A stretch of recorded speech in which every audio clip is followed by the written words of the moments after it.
Cricket ইতিহাসের সেরা finisher কে?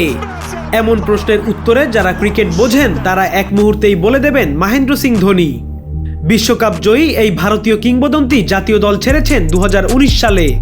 বয়সটাও হয়েছে বর্তমানে 42, কিন্তু এখনও সগৌরবে খেলে চলেছেন আইপিএল ক্রিকেট।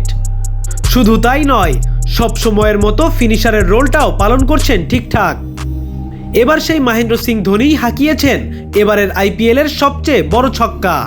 গেল রাতে রয়্যাল চ্যালেঞ্জার্স বেঙ্গালুরুর বিপক্ষে 110 মিটারের বিশাল ছক্কা হাঁকান ধোনি। একমাত্র ওয়ালটন এসি দিচ্ছে 1 বছরের রিপ্লেসমেন্ট গ্যারান্টি এবং কম্প্রেসারের 10 বছরের গ্যারান্টি। 2024 আইপিএল যেন 4 ছক্কা দিয়ে ভরপুর। সেখানে ধোনির সমান দৈর্ঘ্যের 6 আর কেউ মারতে না পারলেও কাছাকাছি মেরেছেন বেশ কয়েকজন। সবচেয়ে লম্বা 6 হাঁকানোর তালিকায় ধোনির পরেই অবস্থান দীনেশ কার্তিকের। উইকেটরক্ষক এই ব্যাটার সানরাইজার্সের বিপক্ষে মেরেছিলেন 108 মিটারের বিশাল 6।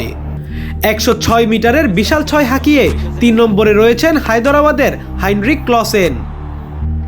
সমান 106 মিটারের 6 হাঁকিয়ে এরপরেই রয়েছেন লখনৌ সুপার জায়ান্টসের নিকোলাস পুরান ও কলকাতা নাইট রাইডার্সের Venkatesh Iyer. Al Hasan Rakib, BD news 24.com।